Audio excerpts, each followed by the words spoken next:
Nike bir yıl murda ajrashib bitgan. Elimizde 3 talakka yol yok deydi. Talak maselesi oldu mu?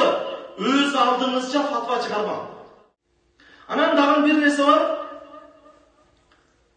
Talakты чечип атканда эми мен көп айтып атам, эми талак маселеси боюнча бизге көп келгендиктен ошол келгендерге көп айтып атабыз.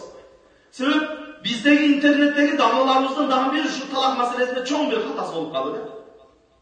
Азыр интернет чыккандан бери эмне ката десе, ушундай талак маселелеринин көбүнү 3 талак деген нерселерди элге көп жайылтып, эркектердин кулагына сиңип калып кичине уруш болсо эле талак айтып атат. Анан аркасынан dağın bir meseleni aytıp koyup da internette damlar. Talak aytkandan keyin başka biröөгө turmuşka çıkış gerek, andan talagını alış gerek, andan keyin köyüsüne adal bolot, ого чейин adal bolбойт деген meseleni aytıp koygondadan, ana 2-3 talakta aytıp olgan kүйөө ne kılat? Öz aldınca ele barıp turup, ayalını biröөгө turmuşka berip, anan keyin andan ajratat, talagını alap, oşentip anan бар жоğun бардагын çıkarat.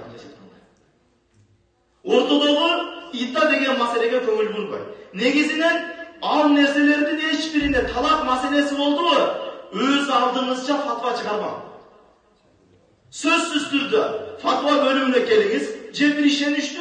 Oşul talak meselesini düşüngün alımlarga barıp durup oşul meselenizi çeçiniz. Talak meselesinde daha özümüzce seçim çıkarmayla. Özümüzce seçim çıkarışma şaşırmayla. Talak meselesi anday oyuncuk mesele emas. Ошон үчүн талак маселеси кандайдыр бир жагдай болуп калган болсо, аны сөзсүз алымдарга барып чечкенге аракет кылайын. Анан дагы бир нерсе бар бизде. Элибизде 3 талакка жол жок дейт. Туура 3 талакка жол жок. Бирок бир нерсени түшүнбөй атабыз бизчи. 3 талак эгер түшкөн болсо 100% жол жок. Жол жок дегени эми ал өзүнүн ошол күйөөсү менен 3 талактан кийин дагы жашай бериши кыйын маселе болбойт. Бирок бир нерсени эске алайлы, бир нерсеничи. 3 талак болгон болсо, болду, 3 талак айтып койгон болсо, болду, эми 3 талакка жол жок, ажырашкыла деп ажыраштырып бербей, биринчи алымга алып барып, ону сураңыз, ошол 3 талак чындап түштүбү, түшпөдүбү? Себеп кээ бир учурларда мындай болуп калат, мисалы бизге келгенде, бизге ушулга чейинки жагдайлар биз шаардо болгондуктан көп келип атат талак маселеси боюнча.